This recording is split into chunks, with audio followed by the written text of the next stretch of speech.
All right, let's just get right into it. We spend so much of our lives trying to learn things, right? For school, for our jobs, for hobbies. But what if I told you that the way most of us study is, well, just plain wrong? It turns out there are a couple of key methods that are proven to boost your memory for the long haul, while the most popular habits, they just don't cut it. Today, we're going to unpack the science of how to learn so that what you study actually sticks. I mean, it's a feeling we all know, right? You spend hours reading a chapter, you feel like you've totally got it, and then a week later, poof, it's gone. If that sounds familiar, you are definitely not alone. The good news is, this isn't about you having a bad memory. Nope. It just means you've probably been using the wrong tools for the job. And this is where things get really interesting. Look at this disconnect. The things that feel super productive, rereading your notes, highlighting half the page, researchers call that passive review. It gives you this powerful but totally false sense of, oh yeah, I know this. But the stuff that science shows actually works, it's all active. Things like quizzing yourself, which is called retrieval practice, spreading your study sessions out over time, and mixing up different topics. We're going to look at why these are the real game changers. So here's the bottom line. It's time to stop blaming your brain and start upgrading your strategy. We're going to walk through 3 incredibly powerful, evidence-based principles that can completely change how you learn. We'll look at what they are, why they work, and the research that proves it, so you can go from feeling like you know something to actually knowing it for good. Okay, first up, and this one is arguably the most important, retrieval practice. The main idea here is a little backward, but it's so powerful. The act of trying to pull information out of your brain is a way better learning tool than just passively shoving more information in.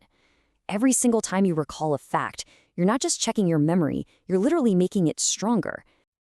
So, what does retrieval practice actually look like? Well, it's anything that forces you to remember something without looking at the answer. We're talking flashcards, trying to answer the questions at the end of a chapter, or even just closing the book and trying to say the main points out loud. Think of it like a workout for your brain. Just like lifting weights builds muscle, the effort of retrieving information builds stronger memories. This effort is what's called a desirable difficulty, and we're going to keep coming back to that idea. And listen, this isn't just some nice theory. It is backed by a ton of research. This whole thing is often called the testing effect. This 2023 study puts it really clearly. The simple act of trying to remember something improves long-term memory way more than just rereading it again. Why? Because every time you successfully recall something, you reinforce that pathway in your brain, making it easier to find next time. The key is to make these little quizzes a regular, low-stakes part of your routine. And check this out. This shows you the real-world impact. In that same study, some college students took a workshop on financial literacy. 5 months later, the group that took quizzes spaced out over time remembered 61% of what they learned. The group that just crammed right after the workshop, only 49%.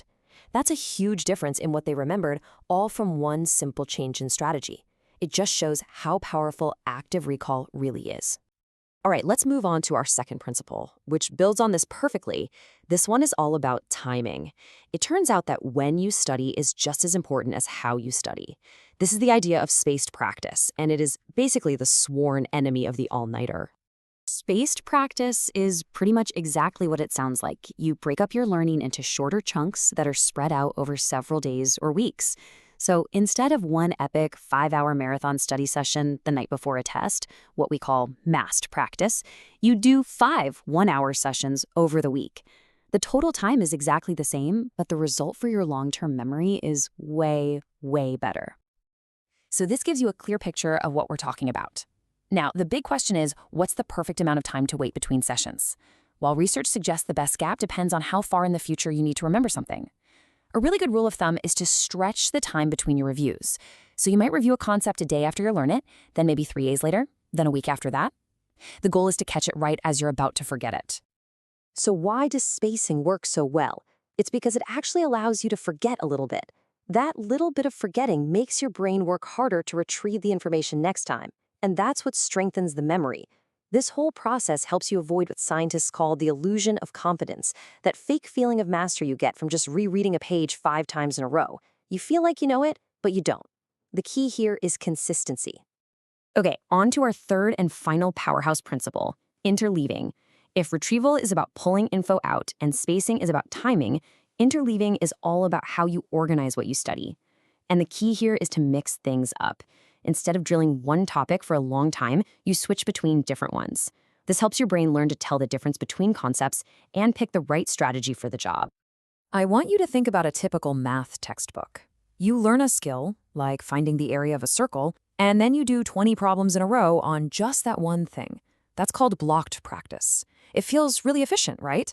And you get really good at it during that session. But it's actually not so great for building flexible knowledge you can use later.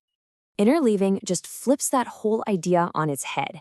Instead of drilling one thing, you mix it all up. So after one problem on the area of a circle, you might do one on the volume of a sphere, then one about a triangle, before you come back to circles again. And this doesn't just work for math. It's great for learning things like different artists' painting styles or even bird species. Now, I've got to be honest with you. This is going to feel harder. It's going to feel more frustrating than just doing the same thing over and over. But that extra effort is exactly what makes it so effective. It is another perfect example of that desirable difficulty we talked about. That struggle forces your brain to constantly switch gears and figure out what to do. But a quick note, interleaving has its limits. It works best for related ideas, not for mixing totally random things like, say, French vocabulary and calculus. So, we've got our 3 big ideas: retrieval, spacing, and interleaving. But what do you actually do with them? How do you combine them into a study plan that you can actually use? Remember, this isn't about studying more, it's about studying smarter.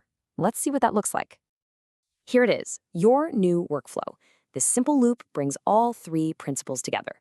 So for a math class, your week might look like this. On Monday, you learn topic A. That night, you practice it. Tuesday, you quiz yourself on topic A without your notes, and then you review something from last week. That's your interleaving. Then Wednesday, you learn topic B, and the cycle continues. For history, same idea. Read about event X on Monday. On Tuesday, make flashcards and quiz yourself. On Wednesday, you read about event Y. Then on Thursday, you quiz yourself on Y and mix in some of the flashcards from X.